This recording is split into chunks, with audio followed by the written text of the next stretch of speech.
Eu vou te falar hoje. Hoje foi um paciente atender comigo que no meio do atendimento ele falou assim: você é a doutora Juliana? Eu falei: eu sou. Ah, porque você atendia numa unidade tal? Eu falei: sim, há 10 anos atrás. Ah, porque você não lembra, mas você salvou minha filha. Ela teve um câncer de rim e você conseguiu descobrir, e daí você encaminhou ela e ela conseguiu fazer o tratamento e hoje ela tá casada, tá com filhos.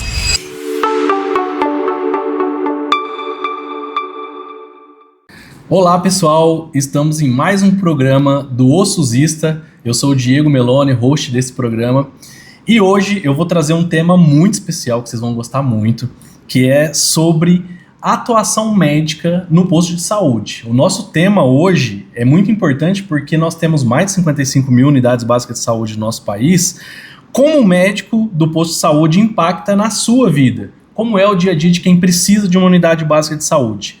E para isso, hoje, a minha convidada, minha amiga, ela é médica há mais de 21 anos.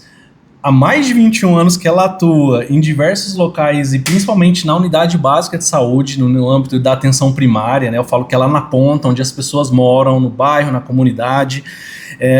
E ela é uma pessoa que eu tive a oportunidade de trabalhar, é uma pessoa que eu vejo que ela é especial, a forma que ela atende as pessoas, todo o cuidado que ela tem. Então por isso que hoje eu quis trazer ela aqui para falar para vocês do outro lado da mesa, o que é ser médica, o que é cuidar de gente, o que é cuidar de pessoas. Doutora Juliane Pompilho, minha amiga, prazer estar aqui com a gente hoje.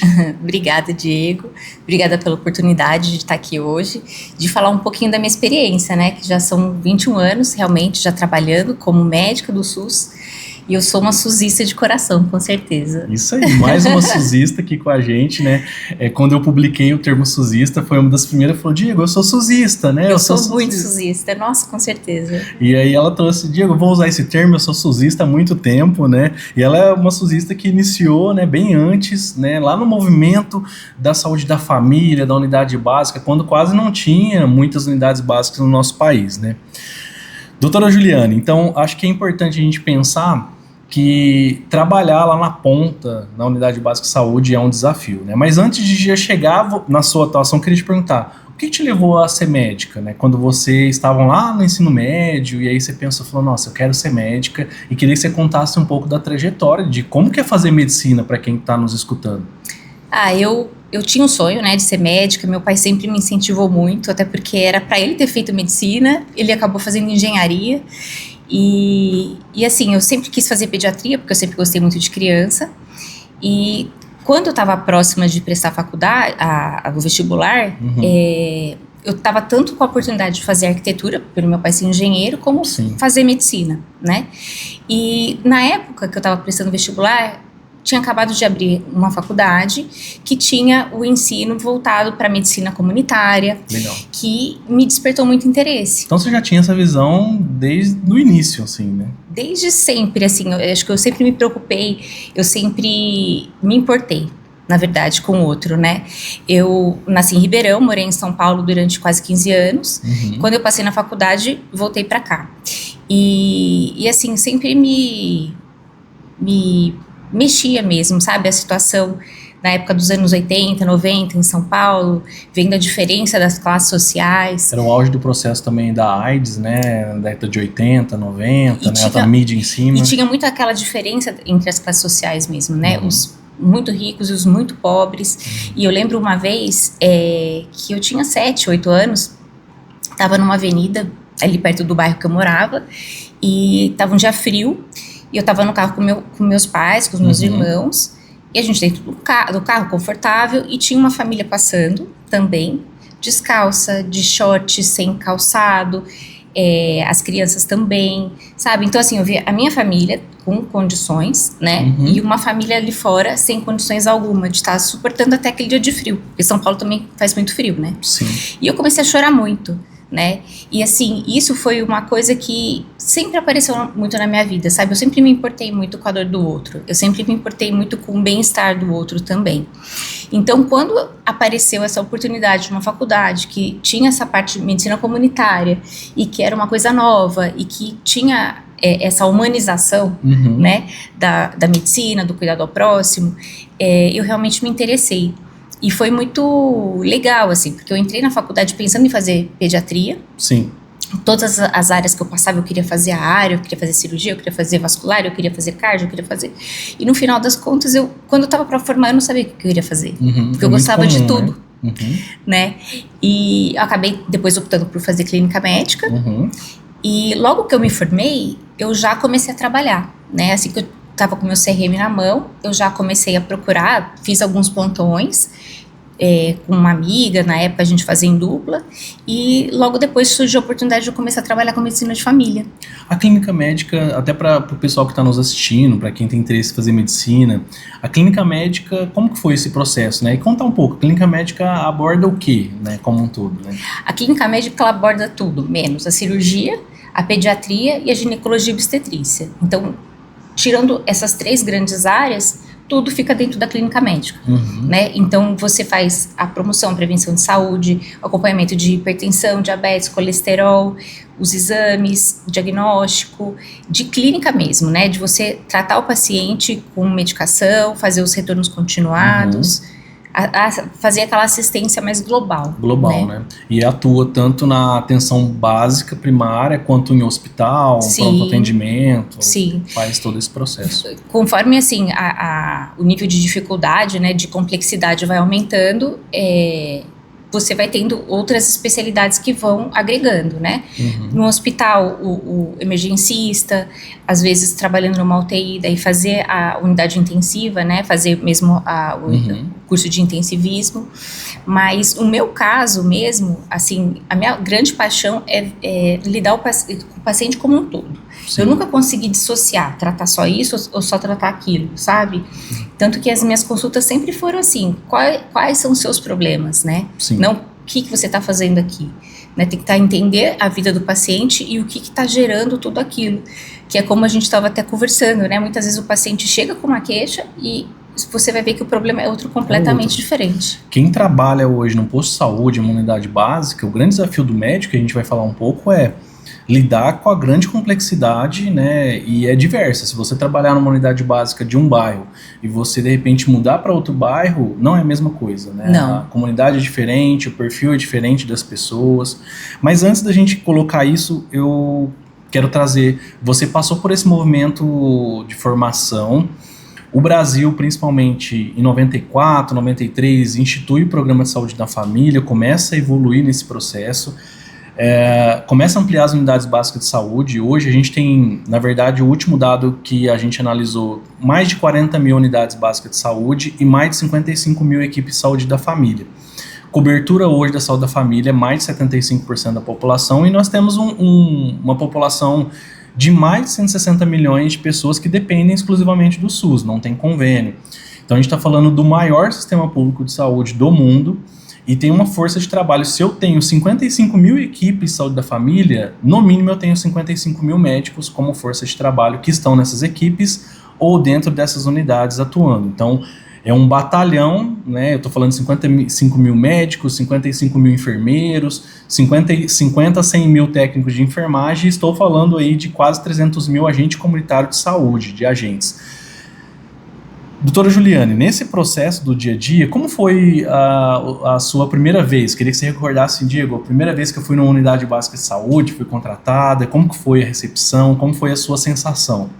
Ai, é difícil, né? As primeiras vezes, elas realmente são bem complicadas, tanto que no começo eu fazia plantão com uma amiga, porque eu tinha realmente muito medo de não dar conta, de não saber o que estava, de você ter aquilo na cabeça na hora para responder ou para fazer até mesmo o diagnóstico e a conduta, né? Então a gente se ajudava, né? Porque era uma insegurança, né? Que a faculdade em si, você trabalha em conjunto, né? De repente você atender sozinho numa unidade ou no hospital, num plantão, é bem desafiador. Mas assim, eu lembro que eu ficava muito nervosa, eu levava, na época não tinha celular, né? Então eu levava os caderninhos com as fórmulas para fazer conta de antibiótico para criança, que é diferente de adulto, até para lembrar as fórmulas, né? Que eu estava começando a entrar em contato realmente ali, porque você tá com um professor, você pergunta, ele fala, diferente de você tá ali na hora, você tem que sozinho. responder, né? Olha a responsabilidade. Era muito mais complicado. Hoje você tem aplicativos que você coloca lá, às vezes até a queixa do paciente já vinha a resposta com o diagnóstico e a conduta, né? Então era assim, era meio tenso. Então você tinha um caderninho. Olha que interessante, pessoal. A gente tá falando hoje que o médico muitas vezes tem o Dr. Google, tem o computador ali na hora, tem o chat GPT, tem a inteligência artificial que às vezes apoia. E a gente tá falando de um movimento que, olha que ela colocou, tinha uma amiga que a gente atendia junto para se apoiar. A gente tinha um caderninho, então fazia tudo na mão, né? Então é uma evolução da medicina também. Enorme. Né? Não, isso daí, sem dúvida, né? Você consegue atender o paciente hoje muito mais rápido. Sim. Né? Porque assim, só de fazer conta, nossa senhora, tinha cálculos assim, que você tinha que fazer na mão e não tinha fórmula também na internet, sim. Né? Que hoje você tem. Então, demorava muito mais tempo e o medo de errar, de fazer um cálculo errado, né? Então, sem dúvida, a tecnologia só vem ajudando, né, nesse fator, assim, de otimizar o atendimento. E como que você foi recepcionada pela equipe, né? Eu tô imaginando aqui a doutora Juliane chegando numa unidade básica, e aí seu primeiro dia como médica num posto de saúde, e aí a equipe, a enfermeira, a técnica de enfermagem, porque eu falo que quando o médico passa, principalmente a primeira vez, todo mundo já começa a medir ele, né? Como que ele tem a postura, que roupa que ele tá, como ele fala com os pacientes, né? Como foi essa sensação, né, de chegar num espaço que não conhece, geralmente a equipe já tá andando, né? O médico às vezes troca de equipe, então como foi chegar? Sempre foram experiências boas, sempre assim, eu fui muito bem recebida pelas unidades de saúde, né? Em todas as cidades que eu trabalhei, eu já trabalhei em várias. E assim, sempre tem realmente a equipe, ela quer que o médico se sinta à vontade, se sinta acolhido, para poder fazer um bom trabalho em conjunto, porque o trabalho na unidade é em conjunto. Em conjunto. Né? Tanto o médico com o enfermeiro, com o técnico, com os agentes e outras áreas, né, outras especialidades, muitas vezes, que tem em unidades maiores. Sim. Que você tem o pediatra, que tem o ginecologista, né? Então, assim, sempre eu fui muito bem recebida e assim, sempre cheguei com muita humildade, né? Muito Isso nova, é importante. né? Nossa, sem dúvida. E muito nova, né? Assim, sem experiência alguma, né? Mas, assim, sempre com aquele intuito de ajudar. Né, de realmente ser útil naquele dia, de resolver o problema dos pacientes. E olha que interessante, você colocando, e eu como SUSista eu vou colocar um pouco da minha história, né? O primeiro contato que eu tive com a unidade básica de saúde, eu tinha 16 para 17 anos, digo como trabalhador, né? E eu era guarda-mirim, jovem aprendiz, que hoje fala diferente, né? E eu fui ser o guarda-mirim, esse jovem aprendiz numa unidade. Eu lembro que eu cheguei nessa UBS, né, ela era mais uma UBS bem de bairro, bem distante, e aí quando eu cheguei eu falei, olha, eu sou o guarda-mirim, né, eu lembro que a recepcionista falou, então passa aqui do lado do palco, do balcão, já pega essas agendas aqui, olha, o pessoal tá na fila para agendar, quando a pessoa pedir ginecologia é esse aqui, quando pedir a clínica é esse, quando pedir pediatria é esse aqui, você já vai anotando a fila, hora que acabar o caderno, e foi a fala dela, né, a hora que acabar o caderno é porque acabou as vagas. Você fala para o pessoal voltar para casa, no primeiro dia do mês seguinte eles vêm de novo marcar consulta, né? E assim, aí foi a primeira experiência e eu lembro de ter pensado isso. Eu falei, nossa, as vagas acabam no primeiro dia, né? As pessoas, naquela época principalmente, eram X vagas, acabou, no primeiro dia do mês seguinte você vem e marca, né? E eu sei que a questão da agenda para o médico é algo que chama atenção desde quando eu estou no SUS, quando trabalhei no Ministério da Saúde, no COSEMES, a pergunta do gestor é, quantas consultas o médico faz por dia? Como que é isso? Como que você lida com a agenda, né? Porque a vontade é cada vez mais colocar gente para ser atendida, pessoas na agenda do médico, e o médico também tem um limite, né, de atendimento, e as pessoas pensam que todo mundo é 5 minutos, né? 1 minuto, troca a receita e vai embora. Como que você lida com isso no dia a dia? Como você lidou com isso? Eu sempre tentei lidar assim, né, no pouco tempo que eu tinha, porque também você não tem muito tempo, né, porque a demanda sempre é muito grande, tem que ajudar o paciente no máximo que você tem a possibilidade mesmo, né? Então, assim, eu lembro de um lugar que eu comecei a trabalhar que não tinha cadeira para o paciente sentar. E eu falava, mas por que não tem cadeira para o paciente sentar? Porque o fulano não quer que o paciente senta porque não pode demorar. E daí o paciente outra vez veio assim, doutora, eu tenho uma queixa, mas eu tenho mais 2. Eu posso falar? Eu falei, claro, né? Eu tô aqui pra ajudar. Vem na né? consulta por uma coisa e a consulta vira 2, 3 problemas, né? Daí claro, né? Eu falei, mas por quê, né? Porque o médico tal falou que em cada consulta é só uma queixa. E eu falei, gente... Olha que interessante. Que coisa bizarra, né? Porque, assim, você tá ali pra ajudar o paciente, não é, assim, uma queixa por consulta. Você tem que ajudar o máximo que você puder pra ele poder ficar livre dos problemas, né? É quase assim, tipo, é só essa queixa, agora você volta lá na recepção, marca outra consulta pra outra queixa. Não, imagina com uma agenda que você abria e fechava no mesmo dia, o paciente ia resolver o problema dele quando, né? Não. E olha que interessante, você teve essa experiência, e aí eu vou voltar de novo quando eu era o guardinha mirim, o jovem aprendiz lá. Eu lembro que tinha um médico na unidade que eu também, ele não tinha cadeira, e a minha responsável da época falava assim, você é responsável por organizar o consultório do médico, deixa o receituário lá, passa álcool na mesa dele, né, coloca o papel em cima da maca. Então essa era a minha função de guardinha na época. E aí, eu lembro que toda vez eu chegava no consultório daquele determinado médico, não tinha cadeira pra ele. E aí, o que eu fazia? Pra ele sentar? Não, a dele tinha, não tinha do paciente. Aí, o que eu fazia como guardinha? Eu ia lá e colocava a cadeira, né? Eu falei, eu colocava 2 ainda. Falei, às vezes é o paciente e o acompanhante, né? E aí, a hora que ele chegava, ele ficava bravo, porque ele ficava bravo, porque ele falava assim, quem tá colocando cadeira no meu consultório? O paciente não é pra sentar, é rápido, aqui o atendimento é rápido, né? E isso me marcou muito. E outra coisa que eu queria te perguntar, e já aproveitando essa minha história que marcou a cadeira, esse médico, ele pedia para eu preencher já o receituário dele e escrever diclofenaco. Eu não entendia na época o porquê, mas ele falava e eu fazia. Ele falava que eu tinha que passar um tracinho, como se fosse uma cobrinha, escrever diclofenaco, né, tomar tal, fazer o cobrinha e já carimbar o receituário dele. E ele falava para eu fazer em todos. Eu não entendia, hoje eu entendo. Eu falava, meu Deus, eu já fazia vários receituários escritos de diclofenaco, porque quase todo mundo que ia para consulta recebia essa medicação, né, como um kit, né. Como que também você, acho que você não faz isso, mas como que você vê aqueles pacientes que sempre quer trocar receita? É um problema do posto de saúde, porque às vezes não quer passar no médico, mas eu quero trocar minha receita, né?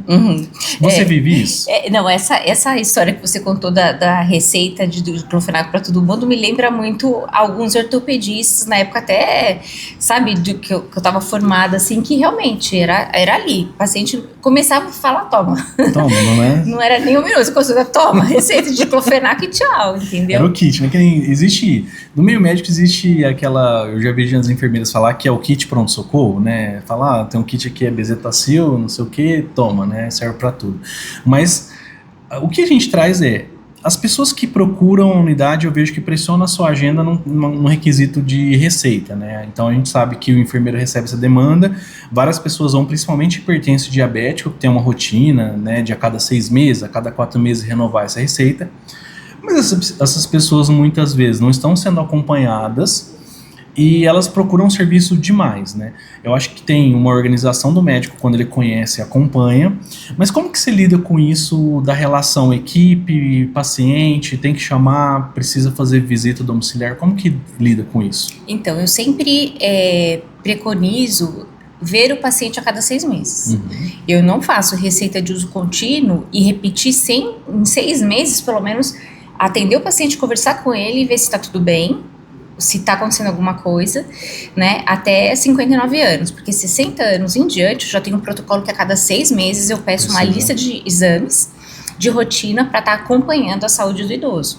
Que né? Interessante. Então, assim, comigo não existe essa de, vamos trocando receita ad eterno. Não, eu mesmo já proibi de colocar só para fazer receita. Paciente, eu olho todos os pacientes, teve uma época que eu olhei todos os pacientes que eu estava atendendo no computador, que era de só receita. Paciente que nunca tinha passado em consulta. Ele só renovava a receita. E nunca tinha feito um exame, eu fazia mais de 5 anos. Quando você vai ver câncer de próstata, diabetes alterada, colesterol, entendeu? A diabetes totalmente descontrolada, né? Então, assim, não dá pra gente colocar o piloto automático na saúde. né? Cada atendimento é um paciente, tem que ser individualizado, não serve a receita de diclofenaco para todo mundo, né? Porque assim, é um exemplo, né? Tipo, não é todo mundo que pode tomar diclofenaco, e o diclofenaco tem os seus efeitos colaterais, então você não pode generalizar todas as queixas. Isso. E tem um ponto muito importante. Eu gosto de descartar os diagnósticos, né? Antes de falar que o paciente está tendo um PT. O paciente é chato, o paciente psiquiátrico. Aquele jargão, né? Já taxa o paciente com jargão. A gente tem que excluir as possibilidades, né? A fazer o diagnóstico diferencial das doenças, porque muitas vezes o paciente está com o hipertiroidismo, está com o coração acelerado. O paciente está com depressão e está afetando a pressão.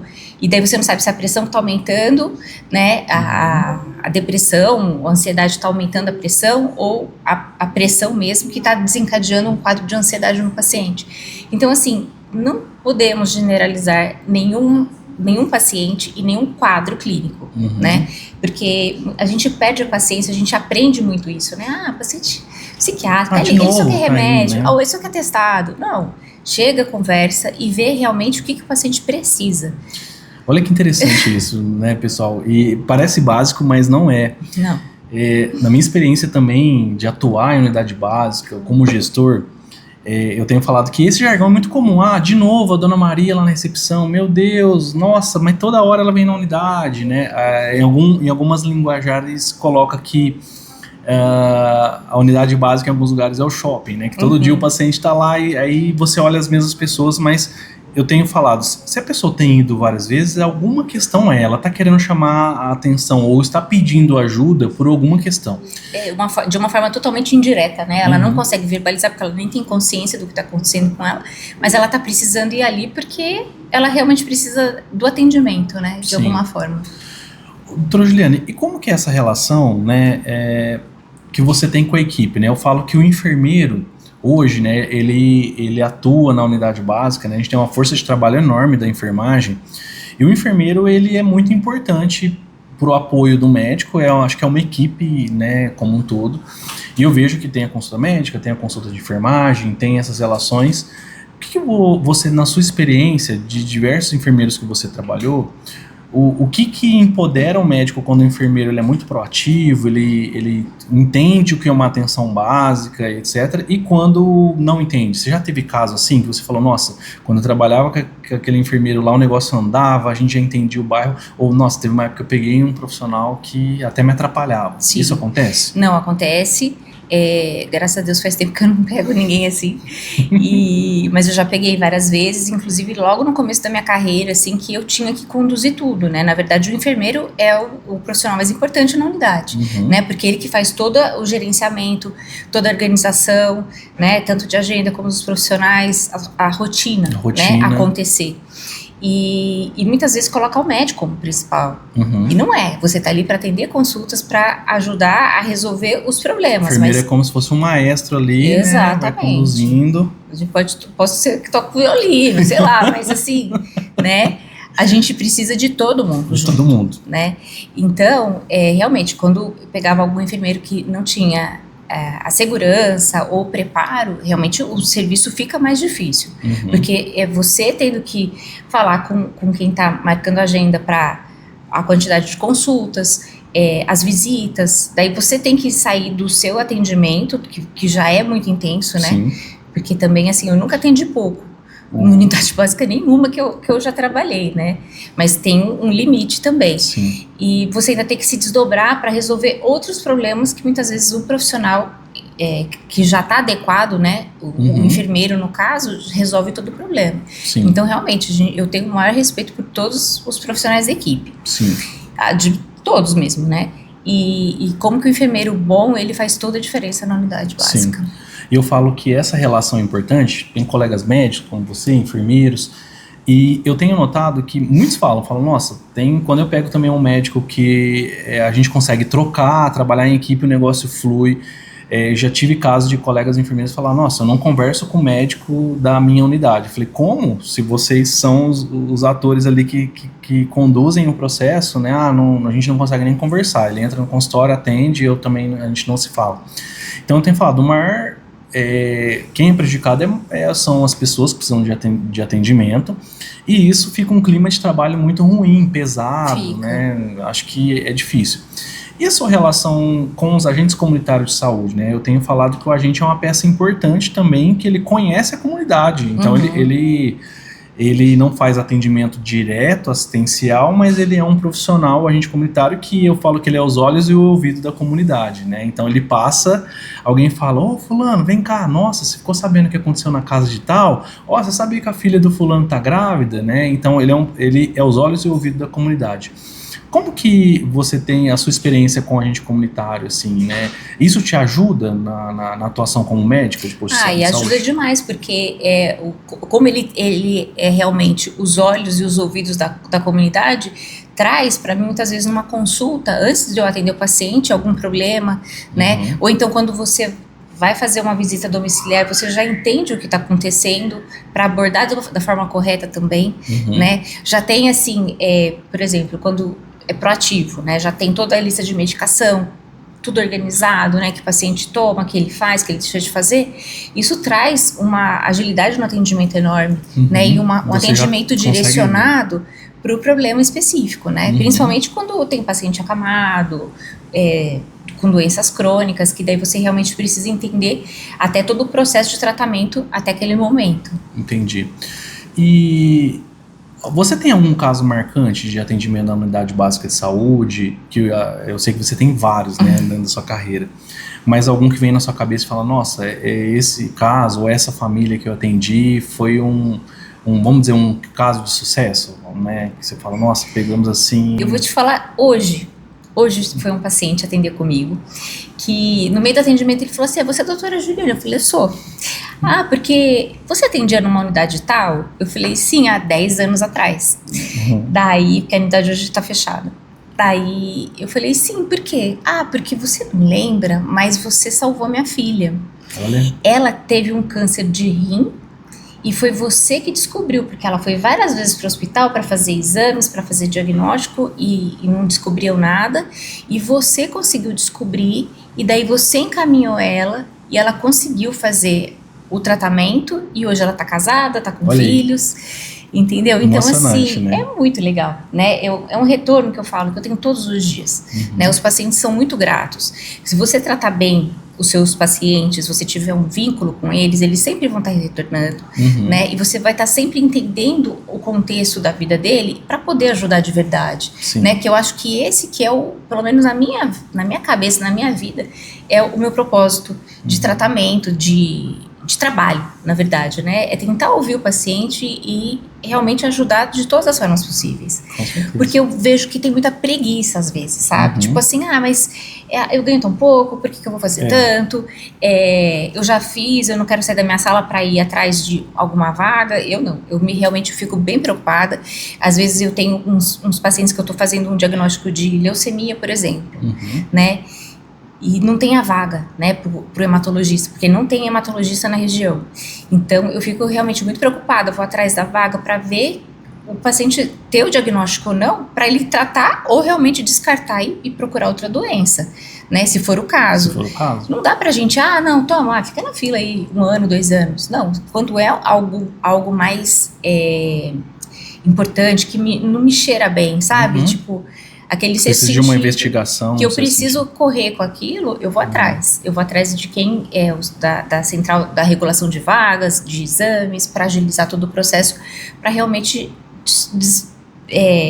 ter o desfecho mesmo do caso, né? E olha que interessante, né, pessoal que está assistindo a gente, o quanto que um médico do posto de saúde, quanto que uma profissional que quer fazer diferente ou cuida das vidas que está sobre sua gestão, né, faz a diferença na vida das pessoas. Às vezes as pessoas pensam que o médico do posto de saúde ele é mais simples, ele é um médico com uma formação pior, né? Que ele não teve oportunidades. Que ele não é bom o suficiente, por isso que ele acabou no posto de saúde. Não, eu comecei e vou terminar minha vida no posto de saúde, eu tenho certeza disso. Isso. Porque realmente é o que eu gosto de fazer e eu gosto de dar o melhor tratamento que eu puder para aquele paciente. Sim. Sabe, um atendimento com dignidade, com educação, com atenção. Com atenção.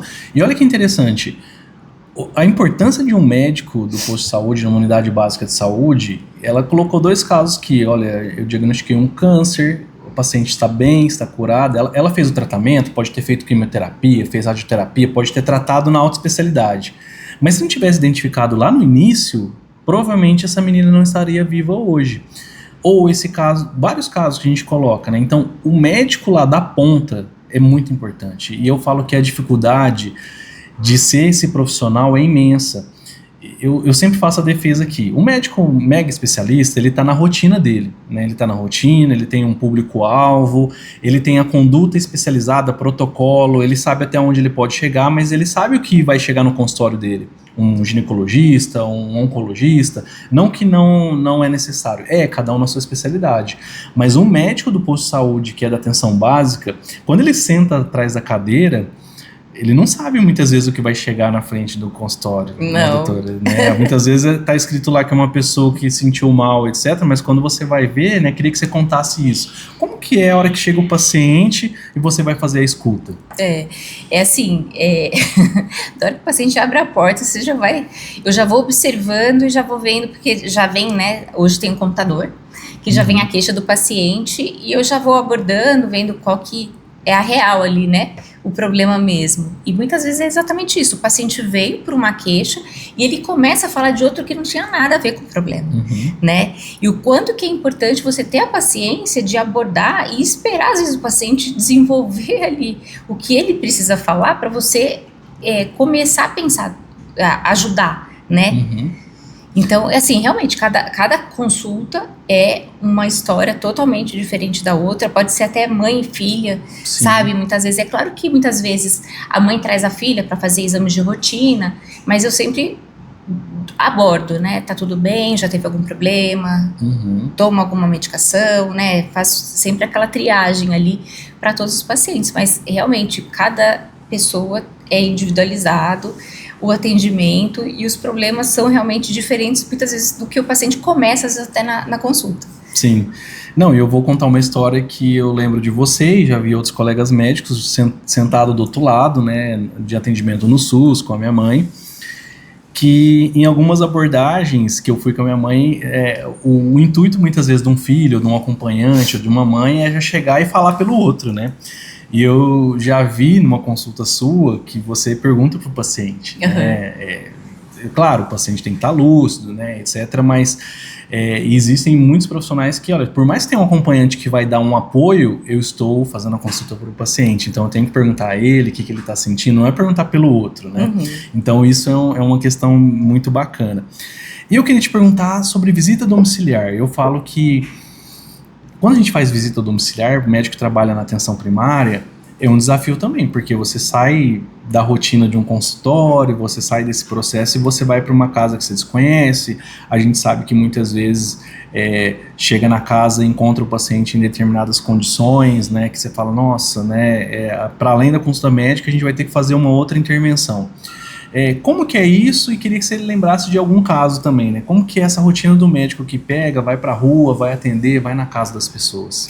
Eu sempre gostei muito de fazer as visitas domiciliares, porque você entra no universo do paciente, né? Quando você está na consulta, ele te permite algumas entradas. Agora, quando você está na casa dele, você está entendendo a realidade mesmo, né? Então, você vê as condições de saúde, de higiene, de possibilidades até de organização de medicação. Organização até da família, né? Da família mesmo. Se tem 15 pessoas numa casa de 2 cômodos, se são apenas 2, né? E um dos casos, assim, que mais me chocou, que foi logo quando eu me formei, assim, que eu já comecei a trabalhar com medicina de família, era uma paciente que era acumuladora.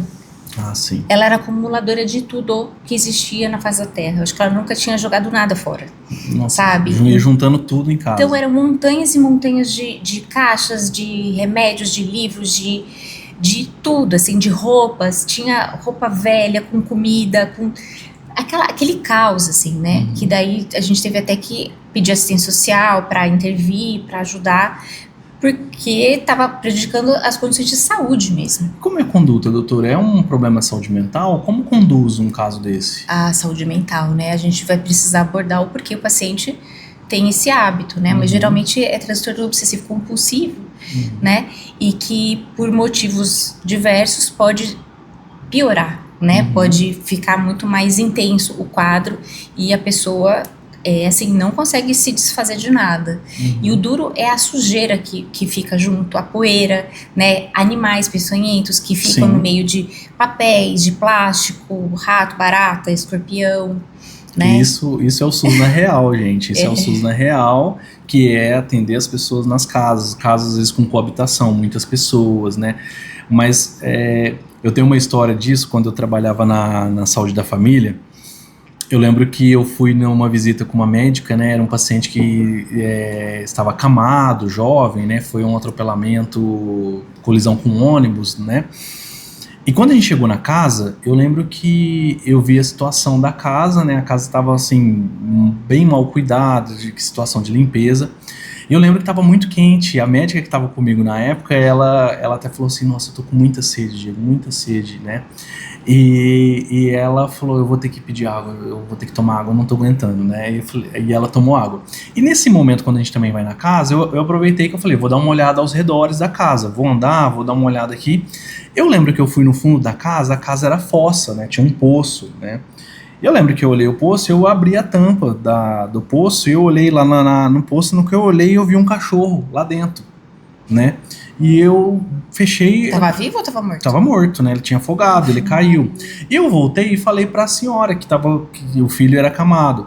Eu falei, senhora, a senhora viu que o cachorro tinha caído no poço? Ela falou, nossa, por isso que faz tempo que eu tô procurando ele, não acho. Só que nisso a médica já tinha tomado a água, que vem de lá, né, que vem do encanamento e tal, né, que era na verdade não era nem uma fossa, era um reservatório de água, que sai a água de lá para casa tal, né. Eu lembro que ela passou mal, né, etc, né. Então, assim, existem várias situações que a gente convive e que as pessoas acham que é fácil trabalhar no posto de saúde, na atenção básica, porque você está lidando com diversos modos de vida, é o SUS na real, é o Brasil na real, né, a gente não está falando de lugares só de condomínios, né, de casas padrão ou de famílias que a gente só conhece como o pai, a mãe, os filhos. Não, a gente está falando de um Brasil na real, de um SUS na real, que é toda a diversidade, que você vai numa casa, a pessoa não tem o que comer, que você vai fazer um atendimento de hipertensão e diabetes que a doutora Juliana tira com o olho fechado. Mas aí a pessoa não tem o que comer, a família não apoia, talvez a aposentadoria daquele idoso está sendo toda consumida por empréstimos da própria família, que isso acontece também. Exato. Como que você lida com isso, né? Porque precisa de um apoio multiprofissional, né? Precisa. Por isso que as visitas domiciliares sempre eu achei muito importante, né? Agora, depois que teve a pandemia, agora que está começando a voltar, né? Porque faz tempo já que não existe mais a visita domiciliar, mas realmente é você entender a realidade de cada um e ver o porquê que o paciente está chegando com uma glicemia de 400, sendo que você faz a receita às vezes a cada 3 meses e o paciente está com uma glicemia estourada e nada se resolve, porque ele só tem pão, macarrão para comer, né? Porque é mais barato, ele não tem nenhum benefício, ele não consegue comprar nem alimentos, muito menos medicação que não tem pela rede pública. Sim. Então, assim, são vários fatores que você lida ali na hora. Eu já tenho essa experiência, então, quando começa a dar errado o tratamento, eu falo, o que eu posso ajudar? Sabe, como que a gente pode sair desse ponto aí que não sai do lugar? Porque realmente é complicado, né? Tem que acionar assistente social, né? Às vezes até vigilância. Quando teve essa paciente aí que era acumuladora, não foi uma só, não, foram algumas pacientes já que eu atendi que eram acumuladoras, que tive que acionar a vigilância sanitária por causa de bichos peçonhentos e tudo mais. Então, assim, é muito importante esse olhar realmente direcionado e focado ali naquela família, naquele paciente, para entender o porquê não funciona. E, doutora Juliana, o que você vê como desafio para os postos de saúde, para a atenção primária, para a saúde da família?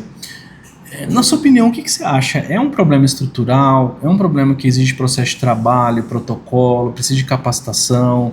Como que seria, na sua visão, uma atenção primária ideal, né, para que funcionasse? Eu acho que assim, a gente precisa ter um certo conhecimento da estrutura, do local para você entender melhor como funciona, né? Para você poder trabalhar melhor. Então, eu acho que seria interessante se a gente pudesse ter uma orientação prévia dos médicos que forem começar, enfermeiros, agentes comunitários, até tem, né, algumas cartilhas, mas que você tivesse um intensivão. Você vai trabalhar aqui, você vai atender tantos pacientes, você vai fazer visita, você tem essas doenças prevalentes, você vai ter que fazer mais ou menos esses protocolos. Eu acho que uma certa organização rápida, Sim. Nada demorado de meses, coisa rápida, que te desse uma noção. Conhecer o território. Para você entender, porque assim, quem começa muitas vezes no posto de saúde são recém-formados, que estão esperando uma vaga de residência e que muitas vezes estão ali por pouco tempo, né? Sim. Mas precisa ter realmente um certo conhecimento e já mais ou menos um protocolo de atendimento para a coisa fluir rápido, Sim. sabe? Hoje, como a gente tem a internet, tem os aplicativos, fica muito mais fácil para você fazer os cálculos, para você fazer até um diagnóstico diferencial na hora ali, que você está em dúvida entre duas medicações. Mas o importante eu acho isso, né? A gente poder ter alguma estruturação antes, porque essa é uma grande dificuldade, você chegar de paraquedas e você não saber nem por onde começar. Isso é um problema, né? E geralmente o que acontece? Tá sem um médico numa unidade, contratou um médico, chegou um médico, já coloca para trabalhar e aí desconhece o território. E existe uma alta rotatividade do médico, principalmente na atenção primária à saúde, né? O Ministério da Saúde vem trabalhando alguns modelos, né? Trouxe mais médicos. A gente sabe de toda a dificuldade, às vezes, da prefeitura, do concurso público, às vezes paga um valor muito baixo e aí não atrai o médico 40 horas ou 20 horas que seja. Então a gente tem uma dificuldade de processo. Até um tempo o Ministério da Saúde começou a discutir a carreira médica para atenção primária. O que você vê esse modelo, né, que poderia atrair o médico para que ele fixasse no local, né, na sua visão? O que atrairia o profissional para ele falar, olha, aqui eu tenho uma carreira, aqui eu tenho todas as condições para exercer a profissão médica na atenção primária? Eu acho que seria realmente assim, um salário bom, né, um salário convidativo e que você fosse acrescentando de acordo com melhorias no atendimento ou com metas atingidas, sabe, meritocracia, sabe, eu acho que é um sistema que realmente funciona, que daria certo principalmente no SUS, e que muitas vezes o médico que vai fazer uma residência, uma especialização, se ele tiver um bom salário, ele vai querer continuar lá. Sim. Entendeu? Ele não vai querer ficar fazendo curso, correr para lá e para cá, sendo que às vezes ele pode ir crescendo. A gente não tem carreira dentro do posto de saúde. Não consegue enxergar a perspectiva. Você tem aquilo, né? E que muitas vezes não é nem corrigido pela inflação, né? E se faz ou não faz, é a mesma coisa, né? Exatamente. E às vezes aí do lado a gente pensa, a doutora Juliane atende esse mundo de gente, e aí um colega entra no outro e fala assim, olha, eu vou atender só 8 por dia, 5 por dia, e é isso aí, né? O salário no final do mês é igual, né? Exatamente. Muitas vezes é o grande problema do concursado, né? Que daí você não consegue mandar embora, e daí faz o que quiser, né? E esse problema olha que a gente tem um problema, pessoal, que já é discutido na literatura, mas a gente não tem uma ação tanto governamental do ministério, ou dos estados, ou dos municípios, porque a gente tem um profissional que precisa ser altamente qualificado, saber lidar com condições diversas, né, na atenção primária. Muitas vezes a unidade básica de saúde não oferece toda a estrutura necessária, às vezes não tem computador, né? Isso evoluiu muito, mas em alguns lugares a gente sabe que não tem, às vezes não tem ar-condicionado. Eu trabalho em 2 lugares, um tem ar-condicionado e computador, outro não tem ar-condicionado e não tem computador, na mesma cidade. Então, na mesma cidade, olha que, então é um processo que a gente tem um problema de estrutura. A gente tem uma questão de processo de trabalho, né? A gente tem essa questão da carreira do profissional enxergar, de fazer bem o seu trabalho, de enxergar, porque para além do salário, que eu acho que a gente não pode ser hipócrita, todo mundo trabalha, quer melhorar o salário, claro. A gente também quer ser reconhecido pelo que a gente faz, pelo esforço. Acho que o médico também é uma pessoa que nunca para de estudar. Então, acho que esse profissional também quer uma oportunidade de reciclar, de estudar, né? Então, acho que isso que a gente precisa olhar cada vez mais para a saúde pública, porque para o SUS dar certo, a gente precisa procurar coisas certas, né? Não adianta a gente fazer esse modelo que, às vezes contrata PJ, às vezes traz aqui, às vezes o salário é pequenininho, mas fica aí, você pode atender tanto, vai embora mais cedo, né? Fica aquele discurso que não vai dar certo. Eu acho que baratear a saúde sai muito caro, porque você precisa ter pessoas que realmente gostam de trabalhar no local, que estão dando o seu melhor, para que as coisas realmente se resolvam, né? Sim. Igual, os pacientes que são mal atendidos, que estão com depressão, com hipertensão, com N problemas. Se você não faz um diagnóstico e trata, esse paciente vai começar a faltar, ele vai dar problema na família, ele vai, sabe? Então, assim, são muitos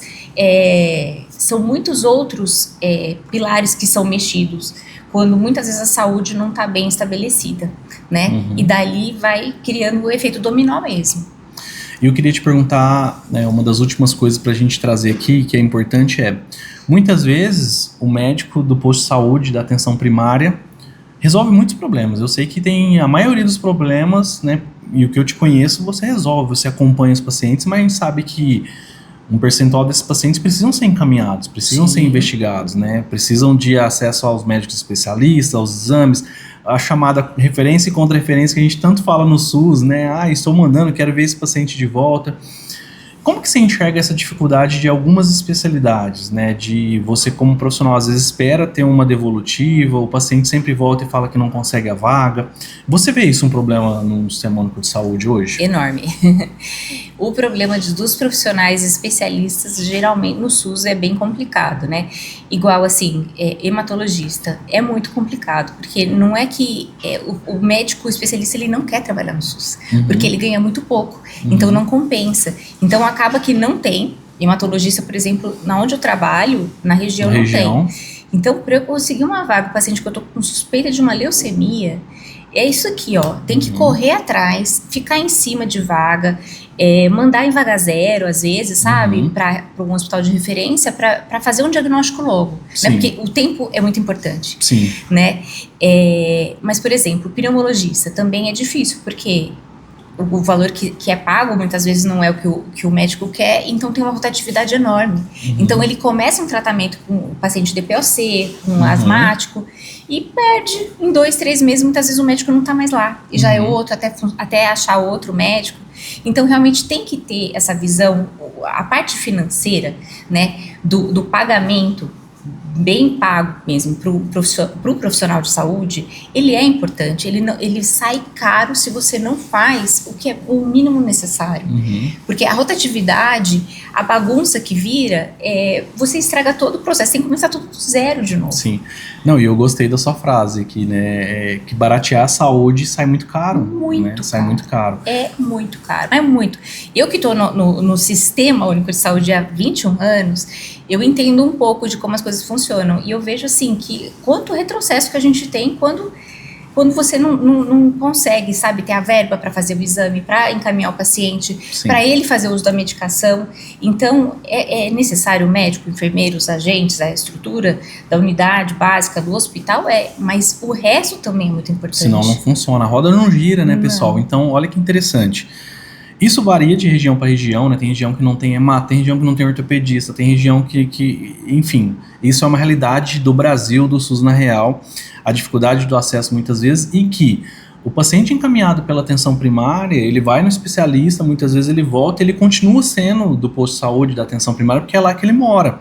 E ele volta a todo momento e não consegue o acesso. Então, a gente, para ter essa eficiência, essa qualidade no SUS, e uma coisa que você colocou que é muito importante, o que o Sistema Único de Saúde muitas vezes perde, porque o paciente ele fica perdido, né? Ele fica aguardando essa vaga, ele não consegue, né? Então a gente tem esse processo para poder trabalhar. O que eu quero trazer também aqui, né? Para a gente ir para o final, a gente tem um quadro do SUS na Real. E aí, doutora Juliana, eu vou fazer algumas perguntas e eu quero o que vier na sua cabeça, né? O que você tem aí de imediato, né? Já lembro. Qual que é o maior desafio do SUS para você? Eu acho que a falta de recursos tanto humanos quanto financeiros para você fazer os exames, para ter as medicações, para o diagnóstico realmente poder ser efetivado, né, e você partir para a cura real ali do paciente. Tá, o que você acha que pode melhorar, que já daria um impacto na vida das pessoas que precisam do SUS hoje? O que eu acho? talvez aquela pitada assim que você fala, não, se isso aqui talvez eu já olhasse, os governos, né, os órgãos olhassem para isso, a gente as pessoas começariam a sentir. Eu acho que, pelo menos assim, do que eu vejo, né, eu acho que seria muito a parte das medicações, né, da medicação que é dada para os pacientes realmente estar em quantidade suficiente para todos e ter uma gama um pouco maior para poder abranger tudo para conseguir ser feito o tratamento. Sim. Porque um dos maiores problemas que eu tenho é o paciente que realmente ele tem as medicações da farmácia popular ou da farmácia central do município e não tem, né? E o paciente não tem dinheiro para comprar e ele não consegue fazer o tratamento. Isso vira um problemão. Né? Então ele tem a consulta, muitas vezes faz o exame, quando chega no tratamento para ser eficaz, para solucionar, ele não consegue. Não consegue o acesso. Então olhem pessoal, o desafio do SUS ele é enorme, a gente está falando de acesso à consulta na atenção primária que muitas vezes tem evoluído, mas às vezes a dificuldade da atenção especializada, às vezes a dificuldade do medicamento ou um exame, mas a gente tem, né, um sistema único de saúde que tem, imagina quantas pessoas você salva por mês, por dia, né? Quantas pessoas você atende. Então eu falo que o SUS é gigante, né? Então um enorme número de pessoas que conseguem atendimento. E a gente tem vários problemas de saúde, as doenças crônicas, né, cada vez maiores. A gente tem os problemas de saúde mental, né, que tem aumentado cada vez mais. E é um grande desafio a gente lidar com isso, o envelhecimento da população, como que a gente vai fazer saúde pública para a população que está envelhecendo. Né? Então é um desafio. E tem também, assim, a população que envelhece, muitas vezes ela cuida dos netos, né? Porque os pais estão trabalhando, né? Então, assim, e tem hoje os autistas, por exemplo, que demandam muito tempo, não tem muitas vezes em municípios menores, toda a estrutura para fazer todos os trabalhos, né, todos os tratamentos. Então eu vejo assim um desgaste além de físico, que o paciente já é idoso, né, Sim. Ainda ter que essa demanda aí de netos e tudo mais, e realmente assim precisa ser olhado com um olho mais certeiro mesmo, né, para os pacientes de doenças crônicas, os idosos,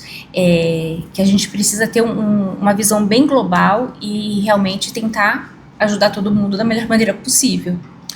Então é isso, pessoal, nós temos um grande desafio. Atenção primária hoje, atenção básica, investir no posto de saúde, nas equipes, de novo, pegando a fala da doutora Juliane, é barato, né? E então você investir numa atenção primária eficaz, num sistema público de saúde, a gente vai ter uma população menos doente, uma população com mais qualidade de vida, e com isso a gente pode dar dignidade aí aos cidadãos brasileiros aí de ter acesso ao sistema público de saúde, que o SUS, de novo, ele é o maior do mundo. Então esse foi o programa do SUSista. Eu falei com a doutora Juliane, né, uma pessoa que é SUSista, né? Temos aqui mais uma SUSista. E espero que vocês terem gostado aí do nosso assunto, de falar o dia a dia na atenção básica, como que é estar atrás da mesa lá do médico, o que que ele passa, o que que ele vive, né, e toda a experiência, e que mais pessoas consigam ter acesso à saúde, né, e consigam ter profissionais como você, né, para atendimento aí na vida. Muito obrigado aí pelo convite. Imagina. Né, de ter aceitado o meu convite, na verdade. Né? Obrigada pelo convite. Gostei muito de conversar um pouco sobre o SUS, que é um assunto que eu tenho um certo domínio e que eu gostaria muito, assim mesmo, sabe? Que novos médicos tivessem esse olhar mais humanizado. Realmente é um sistema que funciona, só precisa de muitas vezes boa vontade e da gestão adequada, né? Realmente valorizar aí os profissionais que estão trabalhando no SUS. Eu vou deixar aqui um presentinho para você, para depois você levar. Eu vou pedir para você abrir esse presente, porque todo mundo que eu trago aqui no canal, né, eu dou esse presente, e aí, na verdade, é um certificado de SUSista, né? Você já era uma SUSista,